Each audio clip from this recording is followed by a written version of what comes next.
जो हिरनी शार्दूल के द्वारा पकड़ी जाने पर मारी गई थी, वह तू अब पुनः इस जन्म में मृगी हुई है, और मैं द्विज सुत जो मरती हुई तेरा अनुस्मरण करते प्राणों का गिरकर परित्याग करने वाला था, वही अब मृग होकर जन्म लेने वाला हूँ। ये मृत्यु के समय में भावना का ही कारण है कि हम तुम दोनों इस तिर्यक योनि से समुत्पन्न हुए हैं। मैं यह नहीं जानता हूँ कि मेरे अन्य 3 भाई जो मुझसे बड़े थे कहाँ पर गए हैं। यह मेरा अपना और तुम्हारा चरित मेरी स्मृति में विद्यमान है। हे भद्रे, जो व्यतीत हो गया है और जो आगे होने वाला है उसको मैं बतलाता हूँ, तुम उसका श्रवण करो। जो ये व्याध पीछे की ओर लगा हुआ दूर में खड़ा था और यम का उसको भय हो रहा था, उसका भी इस समय में एक सिंह ने भक्षण कर लिया है। उसका ऐसा ही विधान है, उससे वह अपने प्राणों का त्याग करके स्वर्गलोक में चला जाएगा, और यहाँ पर मध्यम पुष्कर में हम तुम दोनों ने जल पिया है। यहाँ पर इन भार्गव परशुराम का भली भांति दर्शन किया गया है। इससे अनेक जन्मों में किए हुए भी पातक नाश को प्राप्त हो गए हैं, क्योंकि वह भार्गव साक्षात भगवान विष्णु के ही स्वरूप को धारण करने वाले हैं।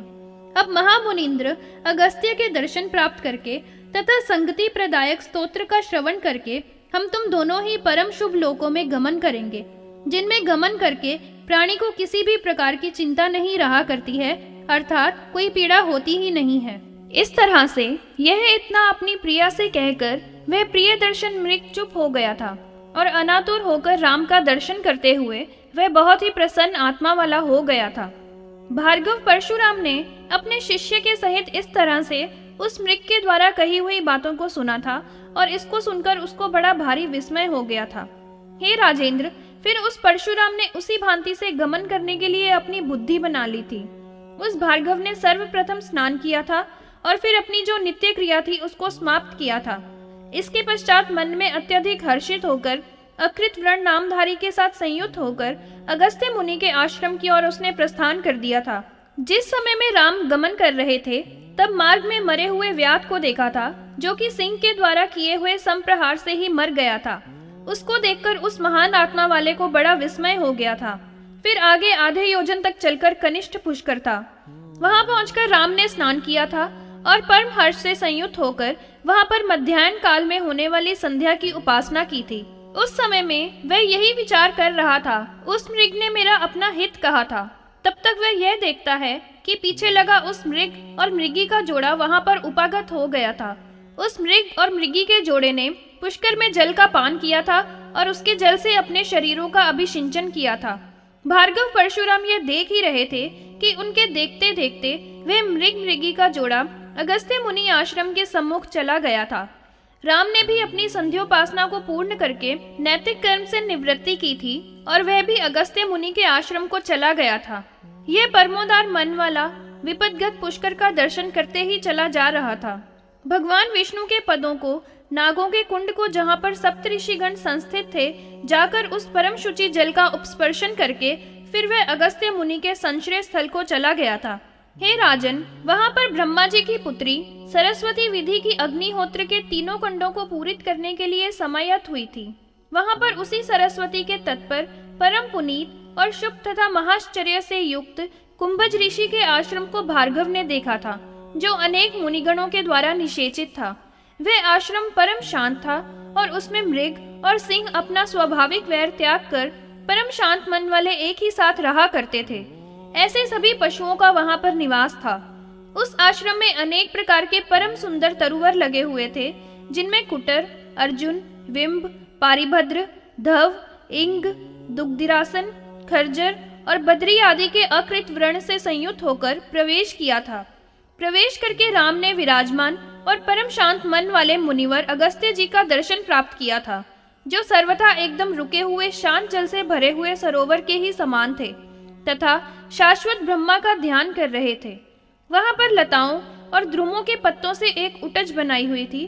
उस उटज में अगस्त्य मुनि कौश्य, वृष्य तथा मृग चर्म को परिधान किए हुए विराजमान थे। हे महाराज, वहां पर भार्गव राम ने अपने नाम का उच्चारण करते हुए अगस्त्य मुनि के चरणों में प्रणिपात किया था। राम ने अगस्त्य मुनि के चरणों की सन्निधि में समुपस्थित होकर उनसे निवेदन किया था कि मैं जमदग्नि का आत्मज राम हूँ और यहाँ पर आपके दर्शन करने के लिए समागत हुआ हूँ। हे लोकों पर कृपा करने वाले मुनिवर, मैं आपकी सेवा में प्रणिपात कर रहा हूँ, उसे आप स्वीकार कीजिए। जब राम ने इस रीति से प्रार्थना की थी तो ऐसे कहने वाले राम को उन्होंने धीरे से ध्यानावस्था में मुंदे हुए नेत्रों को खोलकर देखा था और फिर आपका स्वागत है ऐसा उच्चारण करके उनको आसन पर उपविष्ट हो जाने की आज्ञा प्रदान की थी। उन मुनियों में परम श्रेष्ठ अगस्त्य जी ने शिष्य के द्वारा मधुपर्क मंगाकर राम को प्रदान किया था। फिर तपश्चर्या और कुल की क्षेम कुशल उससे पूछी थी।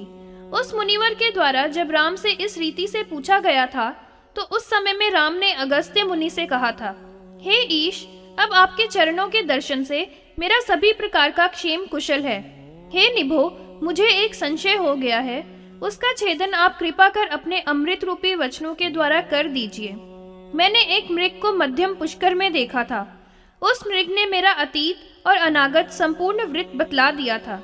इसका श्रवण करके मैं अधिक विस्मय से आविष्ट हो गया हूँ और अब आपके चरण कमलों की शरण में समागत हुआ हूँ। अपनी स्वाभाविक अनुकंपा से मेरा परित्राण कीजिए और हे नाथ, महामंत्र की सिद्धि कराइए। हे गुरु, भगवान शिव ने जो मुझे कवच प्रदान किया है उसको सिद्ध कराइए। इसमें आपकी परमानुकंपा मुझ दास के ऊपर होगी। इस श्री कृष्ण के मंत्र की साधना करते हुए मुझे 100 वर्ष से भी अधिक काल व्यतीत हो गया है, तो भी मुझे इसकी सिद्धि प्राप्त नहीं हुई है। इसका क्या कारण है, ये आप मुझे अपनी परमाधिक कृपा करके बतलाइए। श्री वशिष्ठ मुनि ने कहा, इस प्रकार का जो प्रश्न महात्मा राम ने किया था उसका श्रवण करके हे महाराज, उस महामुनि ने एक क्षण भर कुछ ध्यान किया था और फिर जो कुछ भी उस मृग ने कहा था उसको उस समय में उन्होंने अपने ध्यान से जान लिया था। अपनी मृगी के साथ अपने आश्रम में आए हुए उस मृग को भी उन्होंने जान लिया था, जो कि श्री कृष्णामृत स्तोत्र का श्रवण करने के लिए ही वहां पर समागत हुआ था। मुनि ने उस सब का कारण भी समक्ष लिया था। इस सब का विचार करके उन महामुनि अगस्त्य जी ने उस भार्गव राम को अपने अमृत रूपी वचनों के द्वारा आश्वासन दिया था। अगस्त्य द्वारा श्री कृष्ण प्रेमामृत स्तोत्र का कथन। महामुनि वशिष्ठ जी ने कहा, उस संपूर्ण कारण को भली भांति समझकर कुंभ से समुत्पन्न अगस्त्य मुनि ने अपने मन परम प्रीति करके भार्गव राम से कहा था। अगस्त्य मुनि ने कहा, हे परशुराम, आप तो महान भाग वाले हैं। मैं अब आपके हित की बात कहता हूँ, उसका आप श्रवण कीजिए, जिनके द्वारा आप बहुत ही शीघ्र इस महामंत्र की सिद्धि को प्राप्त कर लेंगे। हे महती मति वाले, ये भक्ति 3 प्रकार की होती है। उस भक्ति के तीनों प्रकारों के लक्षणों का ज्ञान प्राप्त करके जो मनुष्य फिर यत्न किया करता है वह बहुत ही शीघ्र पूर्ण सिद्धि प्राप्त कर लिया करता है।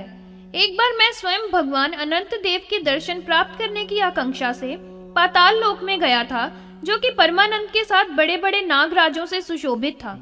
हे महाभाग, यहाँ पर मैंने देखा था कि चारों ओर बड़े बड़े सिद्ध महापुरुष विराजमान थे।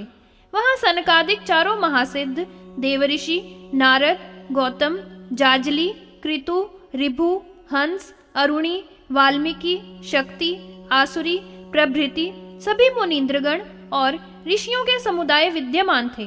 हे द्विज, ये सब और अन्य भी वात्स्यायन जिनमें प्रमुख थे महान सिद्धगण वहां पर बैठे हुए थे। ये सभी वहां पर बैठे हुए ज्ञान की पूर्ण प्राप्ति के लिए फणिनायक शेषराज की उपासना कर रहे थे। वहां पर बड़े बड़े नागेंद्र और महान आत्मा वाले सिद्ध सभी विराजमान थे। उन सबके साथ फणींद्र नायक शेष महाराज की सेवा में मैंने बड़े आदर के साथ प्रणिपात किया था। मैं वहां पर बड़े ही आनंद से भगवान विष्णुदेव की कथाओं का श्रवण करता हुआ बैठ गया था। हे महाभाग, ये भूमि भी जो समस्त भूतों की धात्री स्वरूप वाली है, वहीं पर उन शेष भगवान के आगे बैठी हुई थी और वह बहुत ही प्रीति के साथ सदा कथाओं का श्रवण किया करती थी। वह भूमि साक्षात इस मही के धारण करने वाले शेष भगवान से जो भी पूछा करती है, उसको समस्त ऋषिगण वहीं पर संस्थित होकर उनके ही अनुग्रह के होने से श्रवण किया करते हैं। हे वत्स, मैंने भी वहां परम शुभ कृष्ण प्रेमामृत का श्रवण किया था। उस स्तोत्र को मैं अब आपको बतलाऊंगा, जिसको प्राप्त करने के लिए तुम यहाँ पर आए हो। इस स्तोत्र में 12 आदि भगवान के अवतारों का चरित है, जो समस्त प्रकार के पापों का विनाश कर देने वाला होता है। यह चरित परमाधिक सुख सौभाग्य के प्रदान करने वाला है। परलोक में जाकर इस भौतिक शरीर के त्याग करने के पश्चात मोक्ष का भी देने वाला है, जिससे इस संसार में बारंबार जन्म मरण के महान कष्टों से छुटकारा मिल जाया करता है। और यह चरित्र ऐसा अद्भुत है कि जो पूर्ण ज्ञान और विशेष ज्ञान का भी कारण होता है। इस वसुंधरा देवी ने इन सब का श्रवण किया था और वह बहुत ही अधिक प्रसन्न हुई थी। हे वत्स, फिर धरा के धारण करने वाले अनंत भगवान से बोली थी। परम प्रणत होकर इस भूमि ने फिर भगवान कृष्ण की लीला को जानने के लिए प्रार्थना की थी। धरणी ने कहा, भगवान श्री कृष्णचंद्र जी ने नंद गोपराज के व्रज में निवास करने वाले व्रजवासी मनुष्यों का भी जन्म अपना अवतार धारण करके अनेक अद्भुत लीला विहारों से अलंकृत कर दिया था। अपनी लीला से ही विग्रह धारण करने वाले उन श्री कृष्ण देव के जय की अनेक उपाधियों से नियुक्त अनेक शुभ नाम हैं।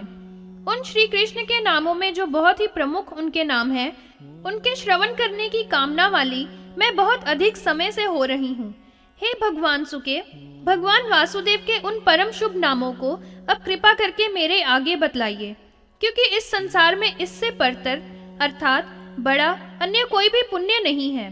तात्पर्य यह है कि भगवान श्री कृष्ण के परम शुभ नामों का स्मरण और श्रवण लोक में सबसे अधिक पुण्य कार्य है। भगवान शेष ने कहा, हे परम श्रेष्ठ आरोह वाली वसुंधरे, भगवान श्री कृष्ण के 108 नामों का एक शतक स्तोत्र है और वह मानवों के लिए मुक्ति के प्रदान करने वाला है। यह शतक सभी प्रकार के मंगल कार्यों में शिरोमणि है तथा लौकिक साधारण वैभवों की प्राप्ति की तो बात ही क्या है। यह तो अणिमा, महिमा आदि जो 8 सिद्धियां हैं उनको भी देने वाला है। बड़े बड़े महान जो करोड़ों प्रकार के पातक हैं उनका भी विनाश कर देने वाला और समस्त तीर्थों के स्नान, ध्यान तथा अटन का जो पुण्य फल हुआ करता है उनके प्रदान कर देने वाला होता है। सभी तरह के अश्वमेध आदि यज्ञों एवं जपों का जो भी फल होता है उसके देने वाला है और सभी पापों के नाश करने वाला है। हे देवी, अब आप उस नामों के शतक को सुनिए। मैं आपको बतलाता हूँ जो 108 भगवान के नामों वाला है। परम पुण्य में अन्य सहस्त्र नामों की 3 बार आवृत्ति के करने से जो फल प्राप्त होता है वह पुण्य फल भगवान श्री कृष्ण के नाम की एक ही आवृत्ति के द्वारा एक ही नाम दिया करता है। इस कारण से यह स्तोत्र विशेष पुण्य वाला है और पातकों का विनाशक है। हे प्रिय, इस परम शुभ नामों के अष्टोत्तर शत का मैं ही ऋषि हूँ। इसका छंद अनुष्टुप है और इसका देवता श्री कृष्ण के प्रिय का आवाहन करने वाला योग है। अब यहाँ से आगे वह अष्टोत्तर शतक का आरंभ होता है। श्री कृष्ण कमला के नाथ वसुदेव के पुत्र वासुदेव और सनातन अर्थात सदा सर्वदा से चले आने वाले हैं।